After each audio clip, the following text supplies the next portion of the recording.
여러분 아시다시피 우리 주말 사이에 다양한 이슈를 들을 수가 있었는데 이재명 대통령을 비롯해서 우리나라를 대표하는 기업이 샌프란시스코에 방문을 해서 샌프란시스코 AI 선언을 했습니다.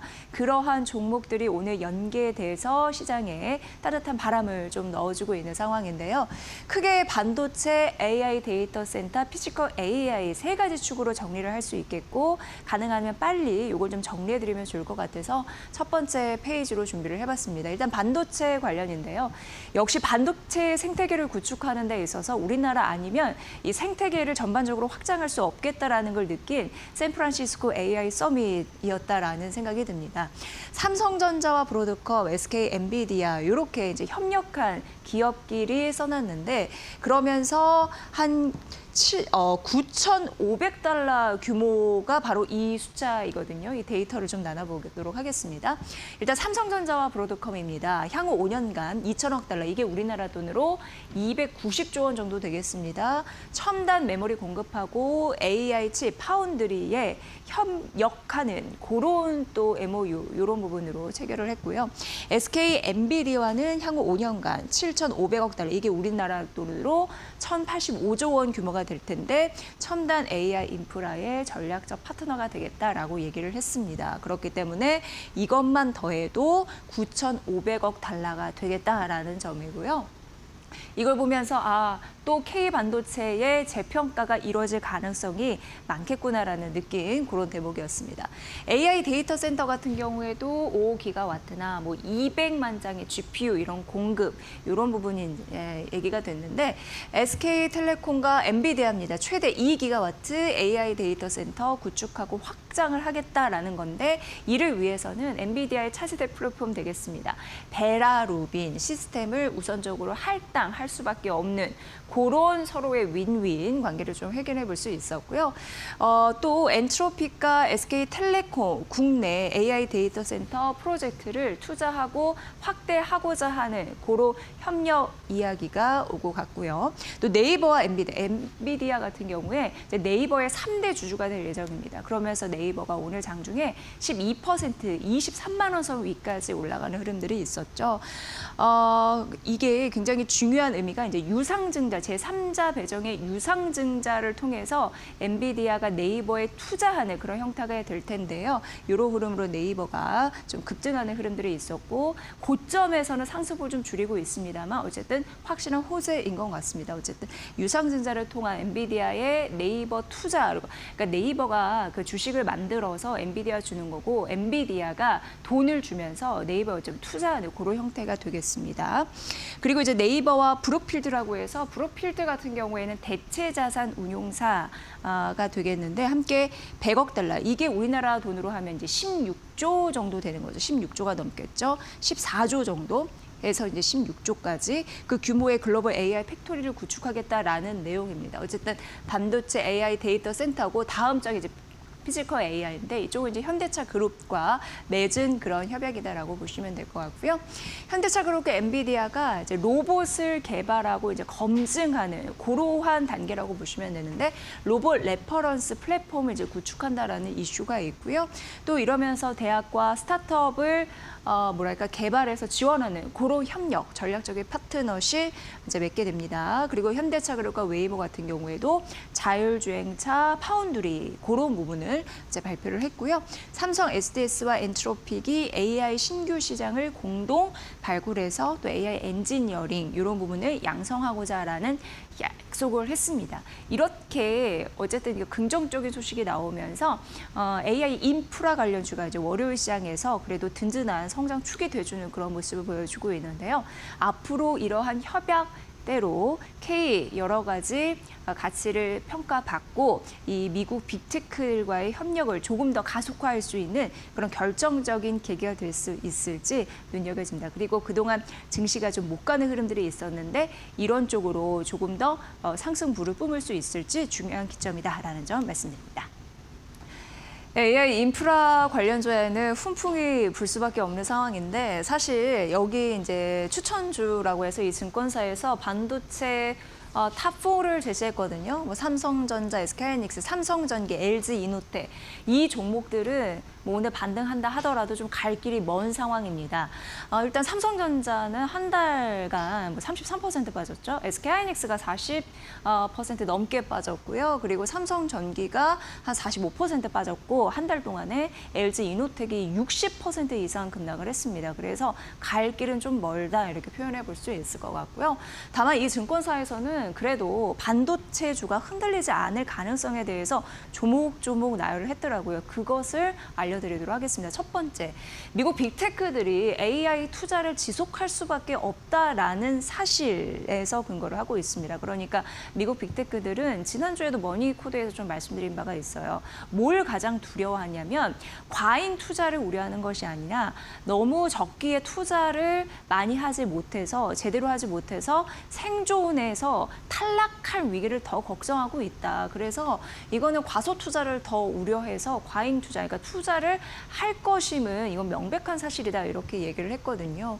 그리고 산업 버블 200년간 기술 혁명을 우리가 되돌아봤을 때 미국의 GDP 대비해서 투자 비중이 5에서 7% 정도 이부터 산업 버블이라고 얘기를 한다고 합니다. 그러니까 미국의 어떻게 보면 GDP 대비 투자 비중이 많아질 때 그걸 이제 산업 버블이라고 하는데 그 수치가 5에서 7%까지 가야 되는데 현재는 어떻냐 보니까 올해 AI 투자 한 8천억 달러를 가정을 했을 때 미국 GDP의 2.5%밖에 안 됐다라는 거죠. 그러니까 산업 버블이라고 하는 거는 지난 200년 동안 데이터를 봤을 때 5에서 7%를 넘어가야지 산업 버블인데 아직은 2.5%에 불과하니까 지금은 산업 버블이라고 할 수 없다라는 걸 하나로 방증을 했습니다. 그리고 70년 반도체 역사상으로 봤을 때 내년 반도체 공급은 역대 가장 타이트할 것으로 예상이 되고 있는 상황인데요. 어떻게 보면 이제 내년부터 미국 빅테크들과 LTA 장기 계약을 더 확대할 가능성이 있습니다. 그렇게 따지면 이제 메모리 같은 거 만들어서 빅테크들에게 우선적으로 줄 수밖에 없습니다. 그렇기 때문에 이 물량을 받아가지 못한 기업들은 정말 생존 경쟁에서 탈락하거나 굉장히 어려워질 가능성이 높은 거거든요. 그 부분을 명시를 했고요. HBM도 이제 D램입니다. 고부가 가치 D램이잖아요. 수직으로 쭉 올려 쌓은. 그런데 HBM, D램 같은 경우에도 성장축이 어쨌든 증설에 관련돼서 HBM에 조금 더 집중될 가능성이 굉장히 큽니다. 이 비중이 올해는 15%였는데 내년 HBM 비중이 34%, 거의 2배 이상으로 뜁니다. 그렇게 따지면 그냥 D램, 전통 D램 같은 경우에는 HBM의 물량을 더 많이 만들어다 보니까 상대적으로 공급이 정말 제한될 수밖에 없는 거거든요. 그러니까 어떻게 보면 스마트폰이나 PC 메모리 부족은 더 타이트, 심화될 가능성이 있다. 이렇게 지금 논리적으로 보고 있는 상황이고요. 이렇다 보니까 메모리 가격은 조금 더 가파르게 뛸 가능성이 굉장히 높다라는 거고 3분기만 보더라도 최소 30% 이상이 뛸 것이다라고 이 증권사에서는 얘기하더라고요. 그리고 공급 부족도 28년까지 지속이 될 것이다라는 부분입니다. 그래서 지금 주가가 흔들렸을 뿐이라고 이 증권사에서는 리포트에서 얘기를 하고 있거든요. 성장은 너무나도 선명하다라고 얘기하면서 탑4 지금 많이 떨어지고 있는 삼전닉스, 삼성전기, LG이노텍 이렇게 관심주로 언급했으니까 이 부분 참고해 보시길 바랍니다. 네, 그리고 현대차 그룹주의 실적 발표 이후에 급락하는 흐름들이 있었고 오늘도 이렇다 할 만한 반등은 아닌 것 같습니다. 그럼 현대차 그룹주 사실 로봇 관련해서 굉장히 신경 많이 쓰고 계시잖아요. 그리고 제가 샌프란시스코 AI 선언에서 현대차 그룹도 약간 언급을 해드린 바가 있는데 우리는 앞으로 이제 현대차 그룹주 특히 이런 종목들을 어떻게 봐야 될지 오늘 아침에 리포트를 직접 쓰셨거든요. 유한타증권의 김용민 연구위원을 연결해서 직접 알아보도록 하겠습니다. 위원님 안녕하세요. 네, 안녕하세요. 유한타증권의 김용민 연구원입니다. 네, 오늘 월요일 되면 현대차 그룹에 대해서 조금 더 자세히 알아보고 싶었는데 마침 또 리포트를 쓰셨더라고요. 오늘 그룹주 가운데에서는 현대모비스와 기아를 분석하셨는데 일단 이 두 종목 2분기 실적 어떻게 보셨는지 궁금합니다. 기아 먼저 말씀드리자면 일단 2분기에 자동차 판매량이 굉장히 견조해서 실적 자체에 대한 기대감이 어느 정도 존재했습니다. 다만 인센티브가 급격하게 상승한 부분이 이익 관점에서의 타격이었는데 이게 유럽 시장에서 전기차 경쟁을 위해서 전년 동기 대비해서 대당 한 1,000유로 정도의 인센티브 인상을 단행했고 이게 손익 측면에서 상당히 큰 감익을 야기했다라고 봐주시면 될 것 같습니다. 모비스의 경우에도 쉽지 않은 분기였던 건 마찬가지입니다. 반도체 가격도 올랐고요. 인도 공장에서 화재가 발생하고 고객사인 현대차, 기아의 생산량의 감소 또한 손익 관점에서 상당히 불리했죠. 근데 그럼에도 모비스는 제조 부문에서 흑자를 달성을 했습니다. 다시 말해서 정상화된 실적을 기반으로 본다면은 향후에 이 제조 사업 부문에 대해서 안정적인 흑자를 기록할 수 있는 가능성이 상당히 올라왔다라고 봐주시면 될 것 같습니다. 네, 그러니까 이제 실적 관련해서 주가의 발목을 잡을 수 있는 요소들은 있었네요. 기아 같은 경우에는 인센티브, 그리고 현대 모비스는 인도 공장에 화재가 난 거, 이런 부분이 있었는데 그래도 제조, 그런 섹터는 또 괜찮다고 하니까 향후를 그 반전의 시그널이 있을지 궁금합니다. 사실 현대차 그룹주 오늘 분석하신 뭐 현대 모비스나 기아 같은 경우에 로보틱스 미래 성장을 단판 지으려는 그런 강한 의지가 좀 보이기도 하는데 향후 주가 상승의 트리거는 뭐가 될 수 있을지 궁금합니다. 위원님 어떻게 분석하셨습니까? 어디까지나 기아와 모비스 두 기업 모두 로보틱스 관련 이벤트와 연관 자체는 존재하겠습니다. 왜냐하면 기아와 현대모비스 모두 보스턴 다이내믹스의 지분을 보유하고 있고 특히 현대모비스는 단순한 지분뿐만 아니라 이제 향후 로보틱스 사업에서 핵심 부품을 직접적으로 공급할 것이기 때문에 결국은 두 회사 모두 보스턴 다이내믹스와 관련된 유상증자 혹은 양산 상세 일정 공개 혹은 공급망에 대한 공개 등이 이제 주요한 주가 상승 트리거가 될 것이다라고 봐주시면 될 것 같습니다. 네, 기아와 그리고 현대 모비스 향후 무엇이 중요한지 그 트리거 이런 부분 말씀해 주셨으니까 참고를 해보시고요. 그러면은 목표가 전략을 어떻게 가져가야 될지 궁금한데요. 어떻게 설정을 하셨습니까? 네, 기아는 현재 목표 주가 19만 원이고 현대모비스는 78만 원입니다. 이 업종 내에서 전체적인 주가의 조정을 겪은 만큼 상승 여력도 지금은 상당히 확보가 된 상황입니다. 결국 기아와 모비스, 현대모비스를 상대적으로 나눠봤을 때 기아는 완성 시장 내에서 증익을 낼 수 있는 요인이 확인된다면은 좀 더 현대모비스 대비해서 차별화된 주가를 보일 것이고 현대모비스의 경우에는 이 보스턴 다이내믹스에 대한 지분 가치에 대한 계산 이것을 넘어서서 로보틱스 부품 사업에 대한 향후 계획, 로드맵을 좀 더 자세히 제시할 경우에 해당 사업에 대한 적정 가치를 인정받을 수 있겠다라고 봐주시면 될 것 같습니다. 네, 여러분들 앞으로 이 주가 판단하실 때 기아는 증익 이런 부분과 현대 모비스는 이 자동차 부품 관련해서 그리고 로봇 부품 이런 부분으로 또 치환이 가능하겠죠. 여기에 따른 로드맵이 좀 확실하게 나올 수 있을지 그걸 주목하시면서 바라봐라라고 하면서 목표 주가 제시해 주셨습니다. 위원님 잘 들었습니다. 네, 감사합니다. 네, 현대차 그룹 실적 발표 이후에 주가가 좀 헤매고 있는데 앞으로 우리가 전략을 어떻게 세워야 될지 자세하게 현대모비스와 기아를 통해서 알아봤고요. 유한타증권의 김용민 연구위원의 분석으로 함께 하셨습니다. 자, 그러면 이에 더해서 조금 더 추가적으로 알아볼 수 있는 게 있더라고요. 기아부터 살펴보도록 하겠습니다. 대부분의 증권사가 어쩔 수 없이 이 목표 주가를 좀 떨어뜨린 흐름들은 있더라고요. 기아도 25만 원으로 기존 대비해서 이 증권사 같은 경우에는 16%좀 키높이를 낮췄다 이렇게 보시면 될 것 같고요. 그래도 그 하이브리드 쪽에 고수익 전기차 이쪽은 괜찮아지고 있는 상황이고 그리고 휴머노이드 자율주행 쪽으로 재원을 좀 확보해 두고 있다라는 점도 언급이 됐습니다. 앞서서 김용민 연구위원이 기아와 현대모비스 같은 경우에는 보스턴 다이내믹스 지분이 있고 현대모비스 같은 경우에는 직접 그런 부품도 공급하기 때문에 주가 상승의 트리거가 된다라는 굉장히 좀 인상적이었는데요. 역시나 이 증권사 같은 경우에도 기아가 보스턴 다이내믹스 지분을 16.7% 갖고 있는데 여러분 아시다시피 소프트뱅크가 풀옵션을 행사하게 되면은 이 지분이 더 확대될 가능성이 있기 때문에 그런 부분을 좀 언급을 해놨습니다. 그래서 현대차 그룹의 지배 지배구조 이런 변화에 주목할 수 있는 게 사실 기아 같은 경우에는 현대모비스의 최대 주주이기도 하거든요.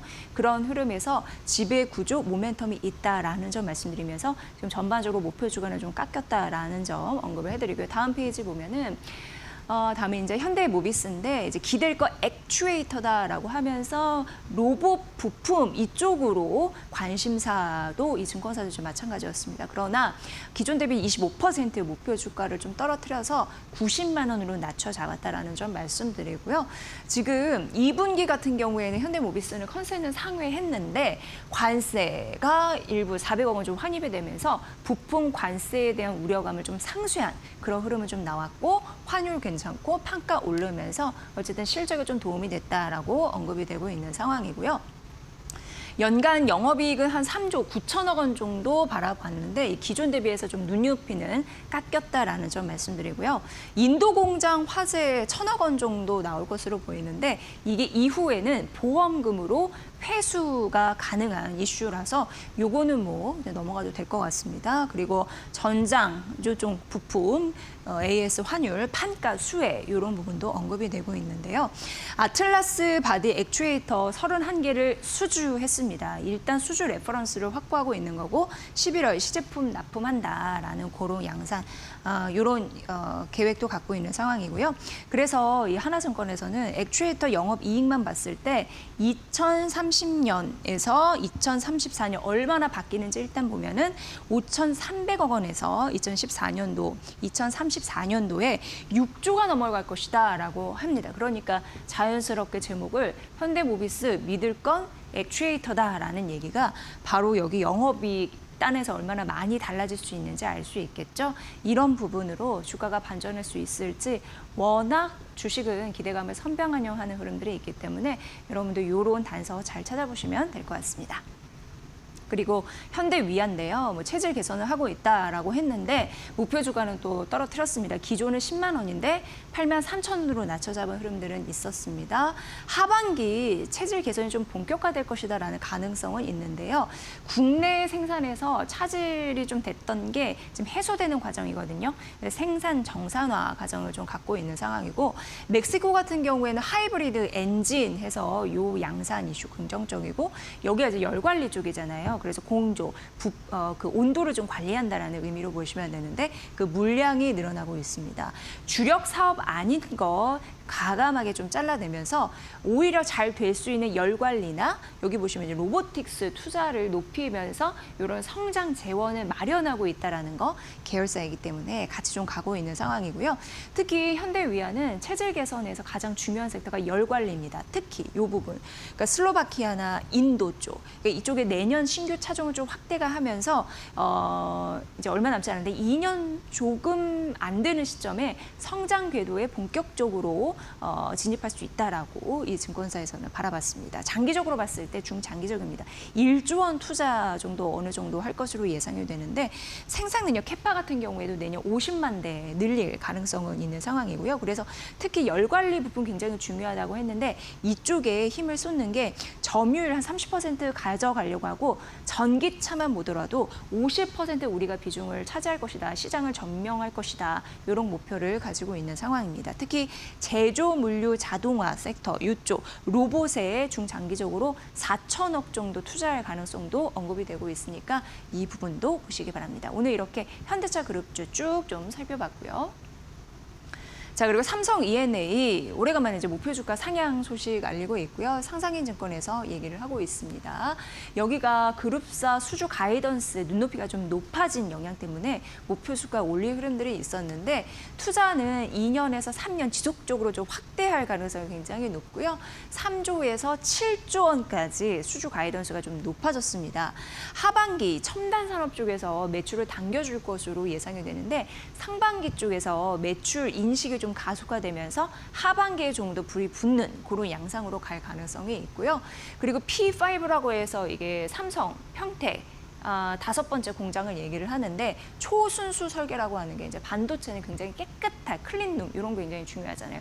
깨끗하게 세척해주는 그런 거라고 보시면 됩니다. 그거의 EPC 설계 조달 시공을 맡게 됐다라는 부분이고요. 워낙 이제 플랜트 그리고 엔지니어링 이쪽 하는 게 이제 삼성 E&A이기 때문에 글로벌 수처리 시장을 공략하겠다라는 의미 읽을 수 있습니다. 결국에 어떻게 보면 고마진 사업에서 실적 성장을 이끌겠다 이렇게 보시면 될 것 같습니다. 그래서 2분기 실적 컨센 좀 넘어가는 흐름들 있고요. 첨단 소재 뉴 에너지 이쪽에서 외형 성장을 이뤘다면 석유화학, 가스 이게 이제 화공이거든요. 그 부분은 좀 깎아 먹었는데 그래도 하반기 이쪽도 어쨌든 회복할 거라고 합니다. 첨단 산업에서 받쳐주면서 좀 안 좋은 그런 섹터, 화공 섹터 같은 경우에는 하반기에 좀 나아질 가능성이 있다고 하니까 점진적으로 목표 주가 올린 이유는 실적이 하반기에 조금 더 괜찮아지겠다는 걸 좀 느낄 수가 있었거든요. 그런 포인트 잘 생각해 보시면 될 것 같습니다. 그리고 이제 마지막으로 이제 국도화학인데 여기가 이제 에폭시 글로벌 1등이라고 합니다. 그래서 하나증권에서는 그러니까 제가 웬만큼 증권사에서 새롭게 게시하는 종목에 대한 리포트 소개를 해드리고 있는데 국도화학이 최근 시장에서 오늘 처음 소개된 그런 종목이에요. 그러니까 새롭게 그 연구원이 목표 주가를 제시한 그런 종목이라 최근 들어서 근데 그 대표적인 국도화학이 있어서 소개를 해드리는 거고요. 여기에 보면 에폭시 생산 능력이 60만에서 이게 아무래도 한 2015년 정도 됐었을 텐데 그거에서 올해 한 100만 톤으로까지 올렸으니까 시장 점유율 15%에 글로벌리 에폭시 1등이다 이렇게 보시면 될 것 같고요. 4년간 좀 좋지 않았는데 회복 국면이고 왜냐하면 경쟁사에서도 폐쇄하고 이게 증설하지 않았기 때문에 자연스럽게 잘 버티다 보니까 긍정적인 흐름들 이제 볼 수 있다라는 거고요. 특히 이 국도화학 같은 경우에는 인도 법인에서 엄청 폭발적인 성장을 해서 이걸 현재 눈여겨보고 있는 상황입니다. 1분기 매출이 1년 사이에 200% 넘게 늘었다고 하는 건 굉장히 어두운 터널에 있는 그런 이제 빠져나온 상황에서 굉장히 유의미한 실적 성장이 되겠다라는 부분이고요. 이 매출만 보더라도 작년에 어떻게 보면 절반을 이미 달성을 해버린 거거든요. 1분기. 그러니까 굉장히 특별하게 폭발했다 실적이 이렇게 보시면 될 것 같습니다. 영업이익은 처음으로 흑자 전환이 됐고요. 그러면서 MS 2위 21%, 그리고 전사 10% 정도 성장이 기대된다라는 부분입니다. 에폭시 글로벌 1등으로 향하는 그 길에 긍정적인 흐름들이 가져갈 수 있을지 사실 고부가 에폭시 같은 경우에 HBM에 탑재된 패키지판 이런 부분의 핵심 소재이기도 하거든요. 긍정적이고 LG화학의 대산 BPA라고 이게 뭐냐면 그러니까 고부가 에폭시의 핵심 원료라고 보시면 돼요. 근데 핵심 원료를 그 공장을 인수를 하는 그런 흐름도 이제 포착이 되고 있는데 왜냐하면 핵심 원료의 원가를 절감하면 상대적으로 실적이 굉장히 개선될 수 있잖아요. 이런 작업까지 한다라고 보시면 될 것 같습니다. 그래서 글로벌 1등의 그런 부분을 앞으로도 유지를 할 수 있을지 쭉 보시면 될 것 같고요. 긍정적인 이런 새롭게 나온 종목들 눈여겨보시면 좋을 것 같습니다. 오늘 국도화학까지 만나봤습니다.